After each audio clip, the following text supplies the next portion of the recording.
Doctor कौशल कांत हमारे साथ जुड़ चुके हैं। आप प्रवक्ता हैं भारतीय जनता पार्टी के। डॉक्टर कौशल कांत, एएमयू अपमान की प्रयोगशाला बन गई है क्या? जिस तरह से एएमयू से इस तरह के वक्तव्य कई बार पास्ट में भी सामने आए हैं, वहां पे देश विरोधी एक्टिविटी या एक कहें कि रिलीजियस सेंटिमेंट को भड़काने की कोशिश होती है, तो उससे तो मतलब एएमयू के प्रशासन को ज्यादा सावधान रहना चाहिए। और मुझे लगता है कि एएमयू को कंट्रोल और बेहतर ढंग से वहां के वाइस चांसलर को करना चाहिए।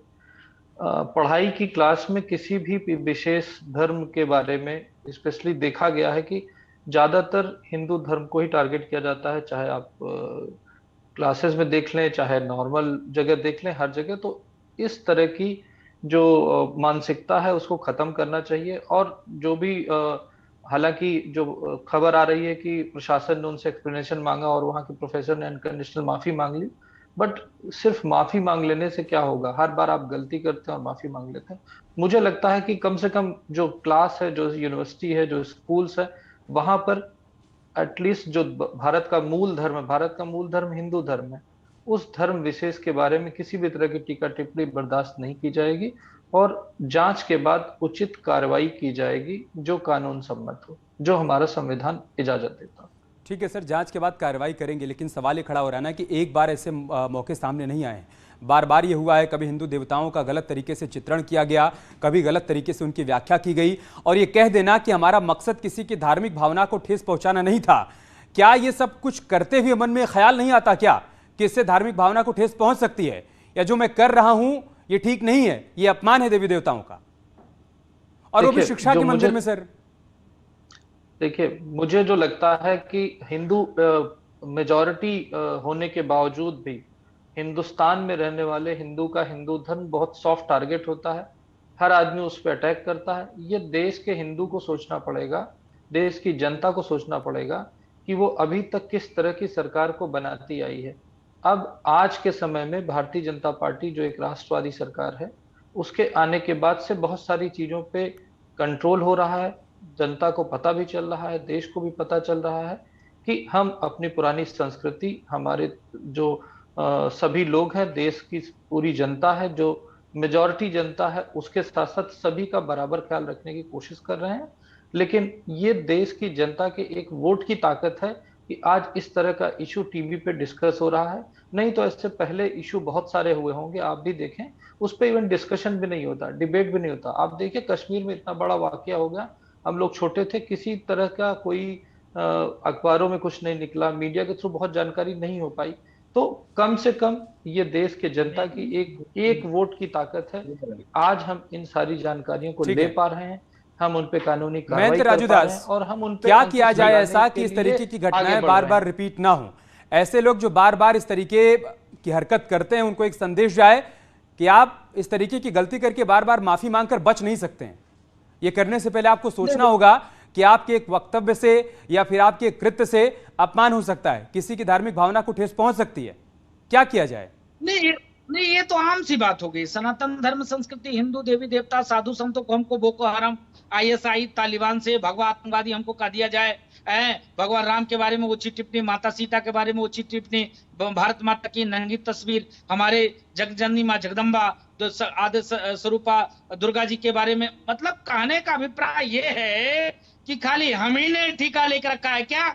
आपकी कोई जिम्मेदारी नहीं है क्या? मुस्लिम धर्मगुरु को कोई जिम्मेदारी नहीं क्या? मदरसे की कोई जिम्मेदारी नहीं क्या? मौलवियों की कोई जिम्मेदारी नहीं क्या? मुसलमानों की तमाम संस्थाएं हैं, उसकी कोई जिम्मेदारी नहीं है क्या? आप बोल लो, निकल जाओ कि भाई गलती हो गई, माफी मांग। इससे काम नहीं चलेगा।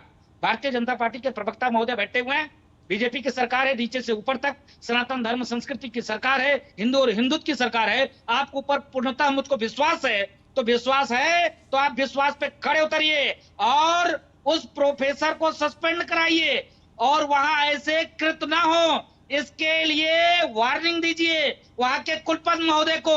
ऐसा नहीं तो फिर गलत बात है, कुलपति को बदल दीजिए। खाली हम ही ने ठीका लेकर रखा है, आप जो चाहो बोल दो, बोलकर माफी मांगकर निकलो, ऐसा नहीं चलेगा। बहुत हो गया, अब हम बर्दाश्त करने वाले नहीं है। अगर जिस दिन हम कुछ करने लग जाएंगे तो आपको दिक्कत हो जाएगी, समस्या हो जाएगी। आप कहोगे हिंदुस्तान रहने लायक नहीं है, रह भी नहीं पाओगे हिंदुस्तान में। तो ये बात हम तो सर्वे भवन्तु सुखिनः सर्वे सन्तु, निनामक की भाव से हम चलते हैं ना, हम मेरे अंदर ये कभी भाव आ ही नहीं सकती, लेकिन तकलीफ हो जाती है जब ऐसा कोई करता है। तो आप देखिए जिस प्रकार से भगवान राम के बारे में एक चला, एक नया लौंडे है, उसने क्या क्या नहीं कि, तो कहने का मतलब है भी बोलूंगा तो लोगों को तकलीफ होती है, इसलिए हम अपने आप को दबा के रखते हैं। तो हमारी भावना को ठेस में पहुंचाइए। जावेद अहमद है हमारे साथ, समाजवादी पार्टी सपोर्टर हैं। जावेद अहमद, जो लोग ऐसा करते हैं, चाहे वो स्टैंड अप कॉमेडियन हो या फिर इस तरीके से अब जो प्रोफेसर ने जो कुछ किया है, ये लोग करते हैं, इनसे हो जाता है और बाद में इनको लगता है कि ये हथियार तो है ही कि हम माफी मांग लेंगे, कह देंगे कि हमारा मकसद ये नहीं था कि हमारे कृत्य से किसी की धार्मिक भावना को ठेस पहुंचे।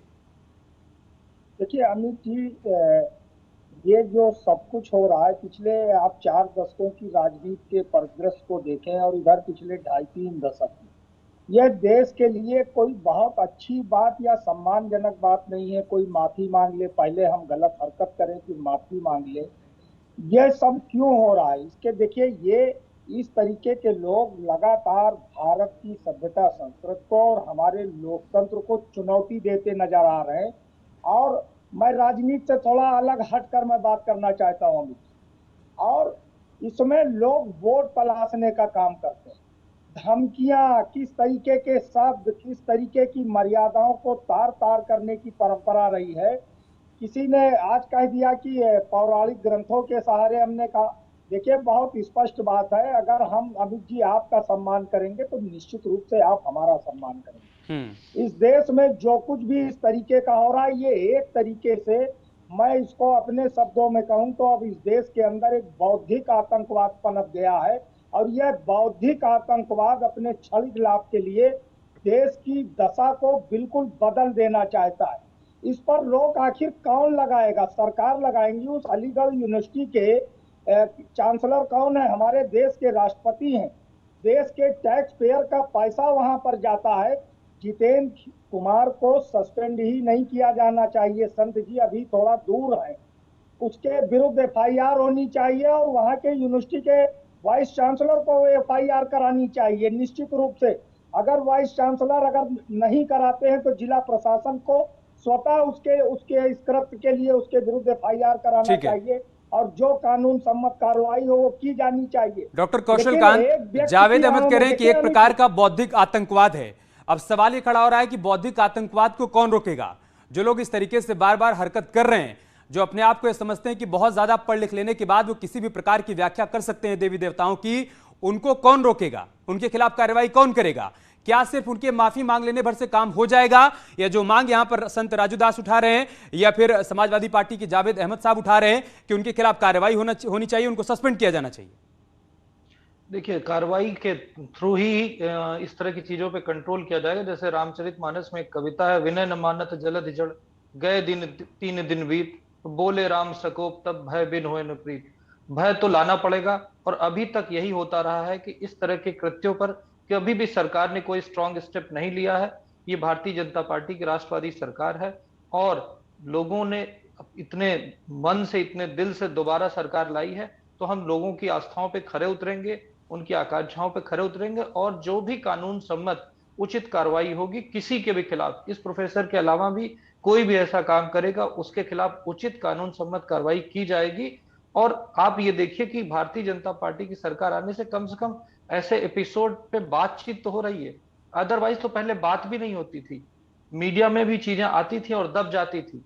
तो अब कम से कम इस तरह की बातों पे जब से विचार विमर्श होने लगा है, तो चीजों की समस्याएं, जो ये केवल जो हम देख पा रहे हैं, ये तो टिप ऑफ आइसबर्ग है, बाकी समस्या तो बहुत नीचे है। और जो मेरे मित्र ने कहा कि बौद्धिक आतंकवाद, बिल्कुल सही है।